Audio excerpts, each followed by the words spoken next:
বলো সেকেন্ড বাজে 5টা, চলে এসেছি সেকেন্ড লোকেশনে। তো সেকেন্ড লোকেশনে ঢুকে গেছি 5টার মধ্যে, বাট ওদের রেডি হয়ে সাজতে বসতে মোটামুটি 5:30 বেজেছে। অ্যান্ড 5:30 থেকে 7টার মধ্যে মানে 1.5 ঘন্টায় এদের 3জনকে আমার রেডি করাতে হলো। তো ওখানে হেয়ার চলছে, আর এখানে আমি শাড়ি ড্র্যাপিং করে তারপরে হেয়ার স্টাইল করলাম, করে মেকআপ করালাম।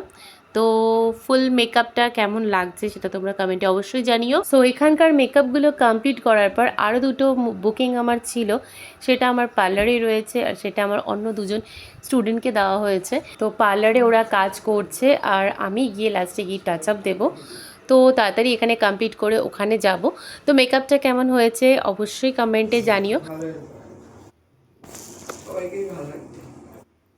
সবাইকেই সবই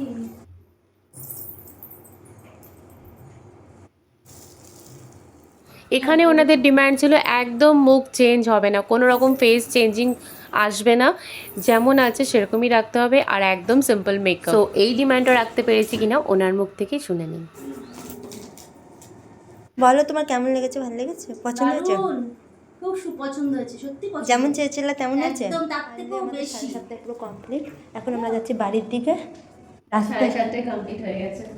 আজকে কটা করলাম আমরা? আমরা টোটাল 5টা। আমরা রাস্তায় বসে আছি। কি করবো আমাদের যদি দাদা নিতে না আসে? আপাতত কাজ কমপ্লিট, তাই তারা নেই, ভিখারির মতো কাজ। সো ফাইনালি চলে এসছে আমার হাজবেন্ড নিতে, অ্যান্ড আমরা চললাম। Tata bye bye.